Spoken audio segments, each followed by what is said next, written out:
Ladies and gentlemen, it's Preacher. It's time for our healer comparison. Obviously, at level 90, as no doubt you've noticed, healing is a complete joke. Everything's broken. It's fine. It's dandy. How is it looking at level 100, in my opinion? Remember, this is my personal opinion of playing all the different specs, various times and for long times, and how they feel comparative to each other. One thing that we can ascertain, and is becoming pretty common knowledge now, is what our mythic healing raid team setup, synergy, all that kind of jazz is going to look like. You're going to have one, probably two throughput masters, the hardcore of the hardcore HPS dealers, your Resto druids and your holy priests, one of those two, if not both. Then you're going to have one or two absorbers. Remember, the Blizzard says 4 to 6 healers for mythic is what they're aiming at. So you're going to have one or two absorbers, your disc priests and your holy pallies, and then you're probably going to have one niche healer. Someone who overall is a little bit on the wonky side, but then pulls you out of that serious jam whenever you need it. There comes your shamans and your monks. That's probably how it's going to look. That's what your mythic team will generally be based around. That's how it's going to be. So, what do I think? What do I think? Well, the King of Kings. Let's come straight in. I think you guys preferred it if I did the best first, because I tend to explain more what I think is the weaker a little bit longer. Coming in at number 1 then, what is going to be the King of Kings, in my opinion, so far, based on what we've got, is going to be the tree. The Resto druid, the treant, the big ent itself. It is a glory, returning to its masterful, on-the-move, big hottie style, taken away from the other healers. That was stripped away. Not much changed in the way of the Resto druid, but that was fine because the game changed around them. Their world changed. They remained pretty similar, but everything else changed around them, bringing them back to their glory. Remember, a lot of cast time added. Even Wild Growth has a cast time now. That's a little bit wonky, but people are getting used to it. And, of course, the fact that you have things like double rejuve. There's so much going on here. Similar to what I said with the tanks and the warriors, the talent system for the Resto druid is second to none. The Resto druid can make itself into a perfect tank healer, a perfect raid healer, and it can constantly just be churning out HPS over HPS over HPS. Very close for me to decide between this and the Holy Priest, I've got to say, so there's a spoiler for number 2. But Resto druids also had the added benefit, in my opinion, of having more mana control. Yeah, they have a little bit of an issue of going which I think makes for a better player and a better play style, is that you can actually have those things in consideration. Again, always my personal opinion this. You can feel free to counter. I'm not trying to. Something has to be last. Understand that. Something has to be last, and it's all down to my personal opinion. But the fact that you can mix in your Soul of the Forest, your Incarnation Tree of Life for when you need it, your Germination, even Moment of Clarity, which is wonderful. As we said, we have these mana issues, and then you can throw in a Moment of Clarity, which gives you a lovely 5-second Moment of Clarity period. Oh, and it happens all the time. Rampant Growth there for doing excellent spammy if you need to do that. You can tailor-make your druid to do whatever he wants, but the foundation that it's built on, which is always the cool thing. The foundation it's built on, the regrowth, the rejuve, the healing touch, the wild growth, the life blooms, the mushrooms. Oh my! So fucking good. So amazingly good. I love it. I'm finding a newfound joy again for Genesis. It has its place, which is better than what we've seen in other things like Detonate Chi from the Mistweavers, which has just been dumped into obscurity. The wonderful style that Genesis does have a place when needed, allowing you to just have more and more holy shit buttons on top of that Swiftmen synergy going into it. Absolutely adore the Resto druid right now. It has been one of my favorites for a long time, and personally, I'm glad to see that Warlords of Draenor is treating it so goddamn kindly. So, in at number 2. The Holy Priest. Holy Priest. Now, it was debatable whether I put this at 1 or 2. Holy Priest, for me, has a far better toolkit than the Resto druid in terms of what the Holy Priest can actually bring to a group. Yeah? Bring to a group. It has so many choices in how it deals with various situations. But the downside for me, which rocked it in at number 2, is that that doesn't really translate well, as we've seen often with healers. Put them in a 5-man, put them in a difficult situation, put them on their lonesome.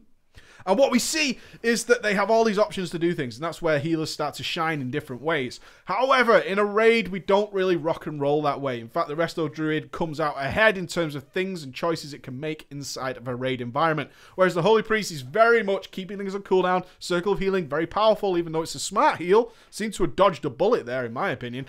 And then that's going to be a really good time for the Holy Priest. It has excellent throughput. Zero mana worries in WoD of Draenor so far. Everything's subject to change, got to bear that in mind. But it does have the occasional moment to shine. Whereas the Resto Druid shines a little bit more on a consistent basis. You are going to have those times where your Angelic Feathers, your Leap of Faith, all those things are going to be life-saving, crucial goddamn moments. And that's where the Holy Priest comes in at number 2 for me. And in general, just a lot of fun. Still able to move around quite consistently. Lots of choices to make there. Just did not like particularly how much is cut down when you do transfer over to the raid environment and you have certain spells that are just far better than others. We talked about that weird kind of boost of Prayer of Mending, which is considered relatively weak at the foundation, but they have so many set bonuses and stuff, making Prayer of Mending kind of a go-to that it's a little bit on the odd side. It's a little bit on the odd side. So now it gets a little bit more difficult. A little bit more difficult, because if you got the final looks that I did on these specs, you can see I had issues with most of the rest of the healers. So, what comes in at number 3? At number 3, it's the Holy Paladin. Oh, what? I ragged on this so bad. I ragged on it so bad. There's a couple of reasons for this, okay? The playstyle, not great. Not great. I've got an opinion, but in terms of everything we're going to be talking about next, the playstyle doesn't really work out too great in my opinion. But there's a lot of power and there is choices to be made with your Holy Paladin, which is odd because they're so limited in spells generally. But I do like swapping around Beacons of Faith and the other beacons on occasion, moving that around, keeping track of things, keeping on top of that. A little bit of extra stuff that you can throw in there. I love the cooldowns of the Holy Paladin. Always have, always will. Love the fact that you get the Light's Hammer, the Holy Prism, the Execution Sentence, and you get the wings on top of that. The Holy Shock. The combo system isn't great anymore. It's not particularly great, and it is a bit too tied to Eternal Flame.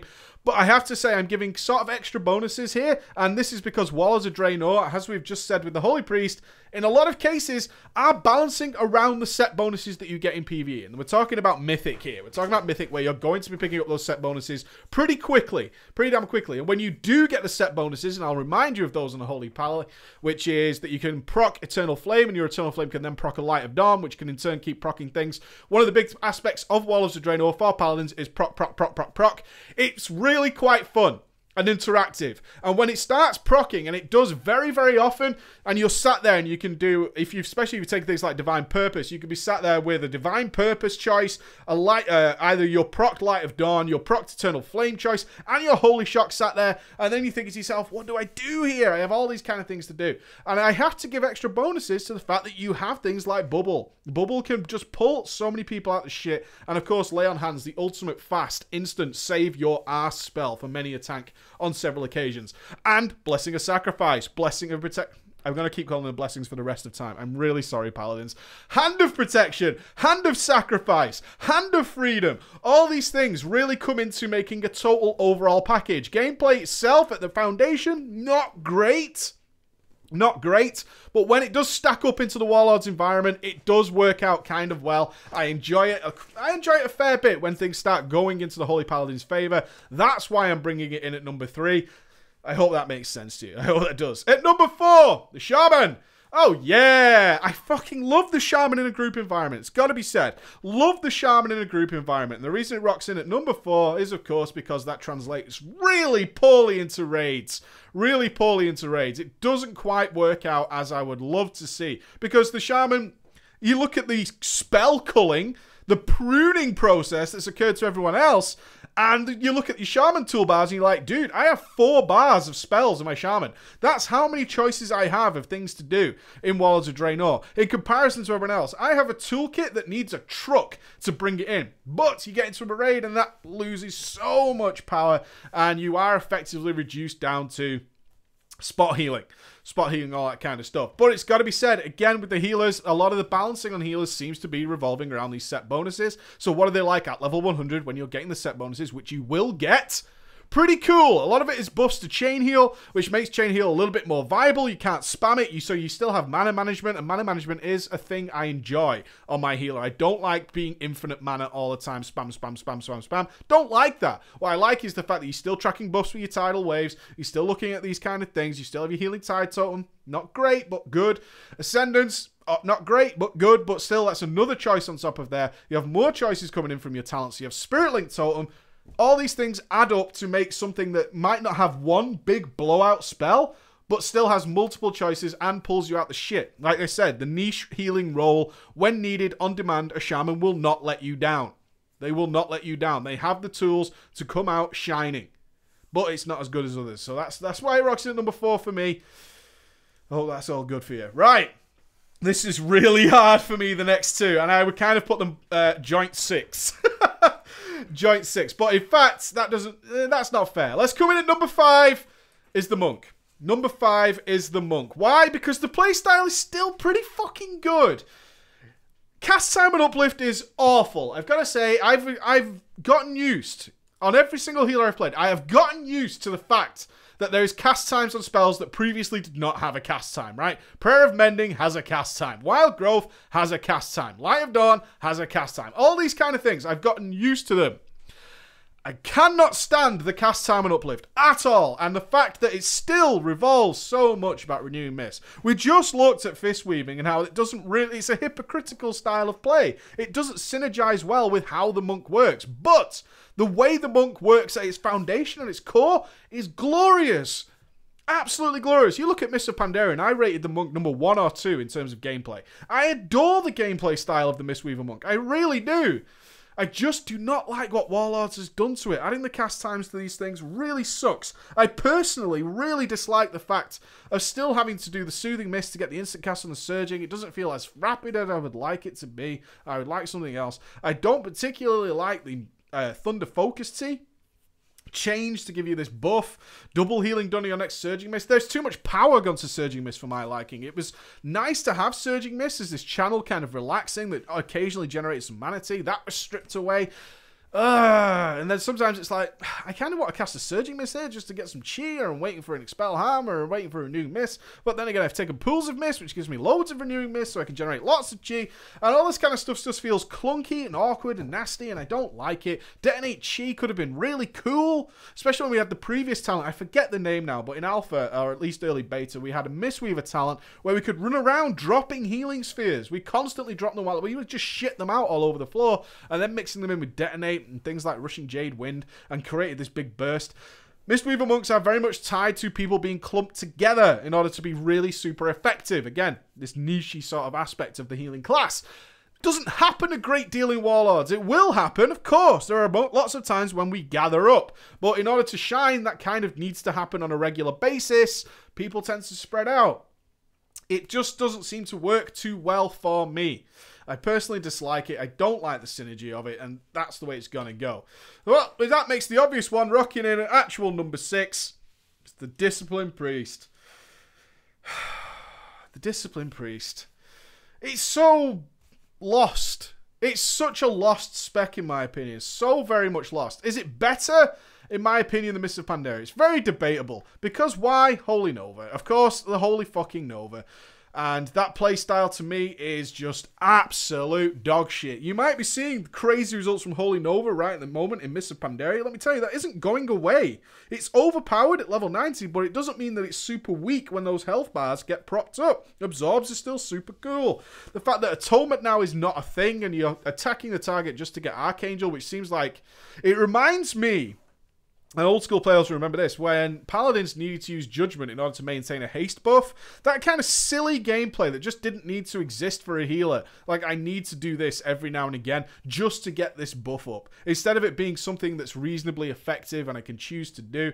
But no, I need Archangel because it's so powerful and now I've got to do this and blah, blah, blah, blah, blah. Movable Penance is the only saving grace for me in terms of it actually being very cool. Running around with Penance has always been a great thing. Shield's more effective. Power Barrier is still one of the, if not the best cooldown in the game, and that really holds its water.